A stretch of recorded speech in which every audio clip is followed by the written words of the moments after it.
Olá você, muito bom dia, muito boa tarde, muito boa noite. Seja muito bem-vindo a esse canal. Eu gostaria que você ficasse até o fim, aí você vai entender todos os assuntos que aqui vai ser tratado nesse vídeo. Bom, primeiramente gostaria de falar que esse vídeo é uma resposta, um complemento dos vídeos anteriores. Para você que assistiu o primeiro vídeo, falava sobre salvação das almas. O segundo vídeo falava sobre os dons de cura e conforme como foi que minha mãe recebeu esses dons, né? Bom, agora então continuando, você que não assistiu os vídeos um e 2, eu vou deixar no final desse vídeo aqui o encarte, o dispositivo para você assistir, né? Eu peço para que você assista o vídeo número 1 e o vídeo número 2 para você ficar entendendo o assunto.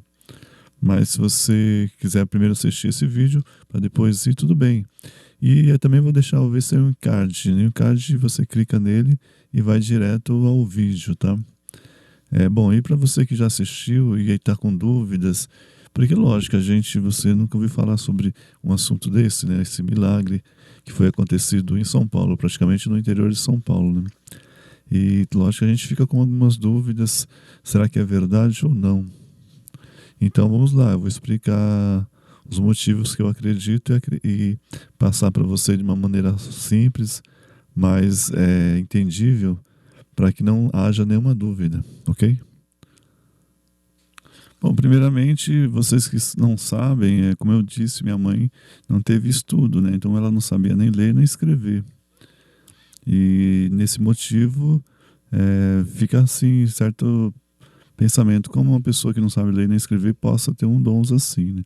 Por outro lado, eu sei ler e escrever, eu até inclusive dou aula de música, e Deus me preparou, então eu desde muito tempo já li o Evangelho, depois me senti motivado a ler a Bíblia toda, e eu acredito assim, que eu li a Bíblia, mas também acredito que muitas pessoas leram a Bíblia.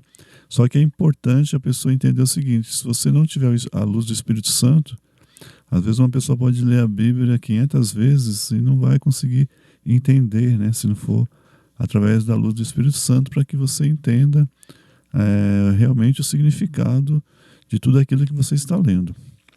Então, eu acredito assim, que Deus me preparou para mim ser o porta-voz da minha mãe, no sentido de defender elas no sentido dos dons que ela teve, né? Já que ela é uma pessoa que não teve leitura, ela ao mesmo tempo não pode explicar sobre ela. Ela não poderia também, porque ela não está junto com nós no momento. Deus já levou ela. Mas mesmo se ela estivesse presente, ela não ia poder explicar na Bíblia o motivo que ela tem esse dom, né? Então acho que Deus prepara a pessoa de fora e eu sou testemunho. Só que mesmo assim eu fui livre, não porque eu sou filho dela, mas eu fui livre para acreditar ou não. Mas Deus me preparou para ler a Bíblia e entender que o que aconteceu com a minha mãe, esses dons, esse milagre, está relacionado à Bíblia, sim, né? Uma coisa, a minha mãe pessoalmente, e a Bíblia dá testemunho da minha mãe, como eu dou testemunho da minha mãe. Então, como que é isso? Então, eu vou relatar, por exemplo, na Bíblia eu li em Moisés, Êxodo, né? Vocês que leram a Bíblia, o Antigo Testamento, tem o Moisés que guiou o povo pelo deserto. Então, teve uma fase ali, não vou citar assim capítulos, porque eu não sou de guardar capítulos, páginas, mas quem leu Êxodo vai entender. Inclusive até passou um filme a respeito, né? Então, em Êxodo, teve um momento que alguns seguidores lá, o povo de Israel, estava com dúvida se somente Moisés poderia falar com Deus pessoalmente. Então, inclusive Maria, que era irmã de Moisés, Arão também, eu não sei se Arão também entrou nessas dúvidas. Eu sei que teve muitos que falaram assim, como Moisés pode falar com Deus, a gente também pode. E começou esse grande debate. E a partir daí, então, Maria teve um castigo. Ela ficou, acho que 7 dias com lepra, mais ou menos. E Deus deu esse castigo e chamou Moisés para conversar com ele. E falou o seguinte para Moisés, falou assim, ó, se houver entre o povo de Israel algum profeta, eu vou falar com esse povo através de sonhos, de sinais. Mas fala para o povo que Moisés, o meu escolhido, eu falo de frente a frente. Moisés eu falo sem linguajar, eu falo diretamente com Moisés. Só que não tem outro que eu vou falar assim. E por que Deus escolheu Moisés para falar frente a frente? Porque Deus falou, Moisés foi encontrado uma pessoa mais humilde na face da terra. Moisés era a pessoa mais simples e humilde. Então aqui eu faço entre aspas, um parâmetro para mostrar que minha mãe era uma pessoa simples, vindo da roça, humilde, e como eu falei, ela não tinha nem leitura, né? E Deus também comenta nessa, acho que em Êxodo, em outra parte, que ele fala assim, eu sou Deus que criou o céu e a terra.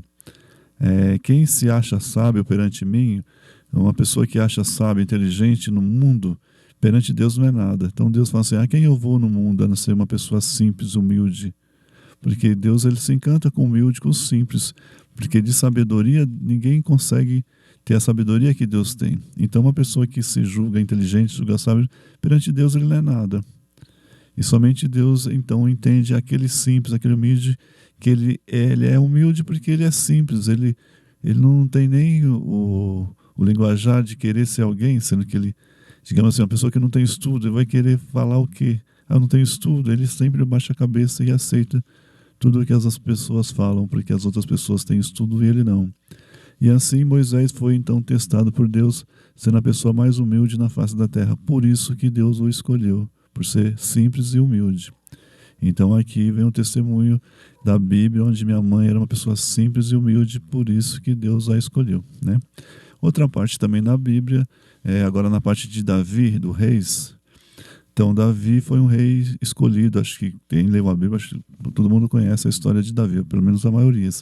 Mas fica aqui um recado, se você nunca leu os livros dos reis, tem Davi, né? O rei Davi. Então foi assim, o profeta ele foi até a casa dos pais de Davi, né? A família de Davi, para escolher um rei. Esse profeta, ao chegar na casa, foi atendido por um rapaz forte, né? Alto, acho que loiro, né? Bem aparente, tudo. Então esse profeta pensou no seu coração, acho que vai ser esse o escolhido, o rei que Deus vai escolher aqui.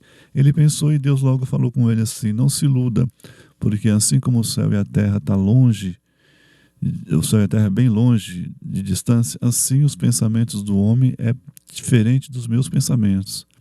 Então o que você acha que é certo para você não é o que eu acho certo.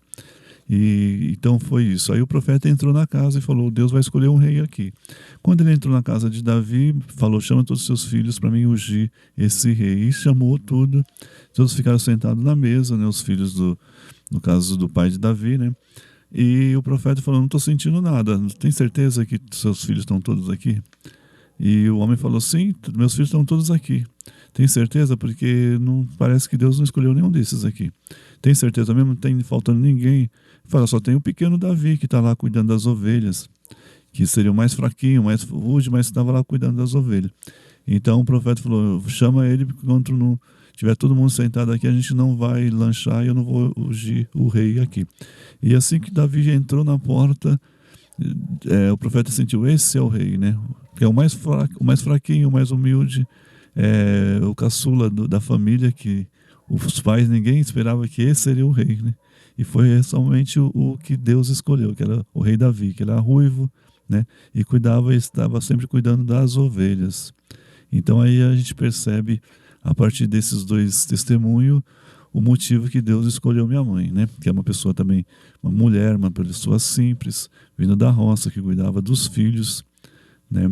Agora falando da minha mãe, quem foi minha mãe? O nome dela é Hermesina José de Lima.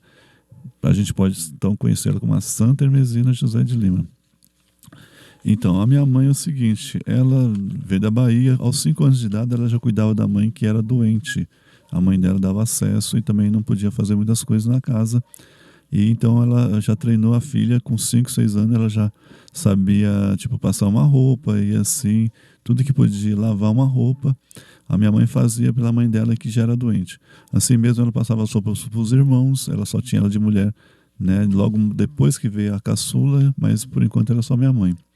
Então ela ajudava também o pai dela, no caso meu avô, ele tinha uma chácara, uma fazendinha, ela ajudava também na fazenda, na chácara, né? Ajudava os irmãos e o pai, né? E desde essa idade já frequentava a igreja, fazia oração. E então ela era uma filha querida, tanto da mãe como do pai e dos irmãos, por ela passar a roupa e agradar os irmãos, né? E assim minha mãe cresceu e casou virgem, né? Foi o primeiro homem que ela conheceu e casou virgem. e na igreja e teve 11 filhos, que eu seria, no caso, o caçula. E na Bíblia fala que quando a pessoa é virgem e casa, porque o casamento foi Deus que deixou, o casamento na igreja, ter filhos foi Deus que deixou. A pessoa não peca, ou seja, continua sendo santa, continua sendo virgem. O casamento é só uma continuação da missão que a pessoa tem. Se a pessoa casar virgem, ela continua sendo virgem no casamento, não é porque casou, teve filhos que então continua sendo. Aí nós temos relatos de algumas santas, por exemplo, Santa Rita, tem outra santa também, padroeira das donas de casas, que ela casou, tinha 4 filhos. Então a santidade continua com a pessoa não pecou por ter casado e ter filhos, porque foi um dom, assim como tem o dom de padre, dom de bispo, também tem o dom do casamento, né, de você ter filhos. E aí nesse sentido que a gente percebe que a minha mãe tem todos os carismas da igreja, ou seja, ela foi batizada, fez a primeira comunhão, crismada. Inclusive, no falecimento dela, ela teve a unção dos enfermos também. Então, é uma santa. Se alguém tiver alguém doente, lógico que não passou pelo Papa, mas só pelos meus relatos aqui, meus testemunhos que eu estou passando, de que o próprio santo, o próprio Jesus Cristo veio e escolheu ela para curar os doentes e para salvar a alma, né? Só tá aí, já está explicado. A santidade não precisa de nenhum papa adoçar, sendo que o próprio Deus já adoçou que ela é uma santa, né? Inclusive ela morreu com uma roupa azul, tipo manto, né? Parecia Nossa Senhora, que Nossa Senhora tinha pedido para ela fazer um manto todo azul, cor do céu, e ela foi enterrada com esse manto e teve a unção dos enfermos, né? Ou seja, minha mãe recebia a hóstia, fazia tudo o que um católico, né, fazia, dava o dízimo, né? Então coisas assim de uma santa mesmo. Então pode, sem medo, se alguém tiver algum doente, pode invocar a Santa Hermesina, que assim como ela curava os doentes aqui no mundo em vida, ela pode também esse dom de curar alguém que está enfermo e pedir por ela, Santa Hermesina. Esse é um grande testemunho que eu estou dando, né? E se você não assistiu o vídeo número 1, assiste, que fala sobre a salvação das almas. O vídeo número 2 fala sobre os dons e como ela recebeu esses dons. Eu vou deixar também aqui na descrição do vídeo o link para esses 2 vídeos, para quem tiver interesse de assistir, tá? Assista e continua seguindo esse canal, porque eu vou estar postando mais vídeo. Inclusive tem videntes, por exemplo, lá na Bahia, o Pedro Regis, um vidente que recebe Nossa Senhora. Na época, Nossa Senhora falou mesmo para minha mãe que ela ia lá nesse vidente, ela que aparecia lá na Bahia para passar. Então, era diferente, né? A Nossa Senhora vinha na minha casa, né, para minha mãe para curar os doentes, não era dom de profetizar, falar nada do que ia acontecer no mundo, né? E já esse Pedro Regis, ele não tem o dom de curar, ele tem o dom da profecia. Ou seja, Nossa Senhora vai lá para passar mensagem, para assim ele divulgar as mensagens, qual é a vontade de Deus, né? E pode ver que tem uma coisa ligada com a outra, que lá no Pedro Regis, Nossa Senhora fala, né, lá da Bahia, fala sobre a Igreja Católica, que é a igreja que Jesus deixou. Todas as mensagens ela fala para a gente manter-se firme na Igreja Católica Apostólica Romana e não se desviar do caminho. É a mesma coisa, em casa, os dons da minha mãe para curar as almas, a salvação das almas, foram também diante, né? A gente recebia a hóstia, vinha um santo do céu, o anjo. Então a gente vê que há uma verdade, né? E inclusive também recentemente eu vi que foi falado que é uma blasfêmia, ou seja, não acontecia, a Nossa Senhora não acontecia era uma mentira, no caso Jacareí. E realmente, né, desde aquela época lá, minha mãe falava que realmente Jacareí era falso, não era Nossa Senhora, era fala assim que é o contramão, né? Minha mãe chamava ele de o contramão, né? O lado eu não gosto de falar o nome dele, né? Mas a gente já sabe quem que é. Então ele também tem essas artimanhas para enganar as pessoas. Então é um enganador. Em caso do Jacareí é um enganador. Na Bahia não. Em Bahia Nossa Senhora realmente ela ia lá para o Pedro Regis passar as mensagens para ele divulgar e as mensagens de Nossa Senhora aqui no mundo, tá ok? Bom, se eu esqueci alguma coisa eu vou ver mais para frente, mas acho que o assunto que eu queria passar no vídeo era bem esse. Eu agradeço se você chegou até o final E continua com a gente, né, nesse canal, vai vir mais vídeos para a gente ficar mais inteirado nesses assuntos, onde fala sobre os dons divinos e onde Nossa Senhora pede realmente para a gente estar se convertendo, né, acreditando em Deus, tá? E é isso, né? Obrigado mais uma vez. Até a próxima. Até logo.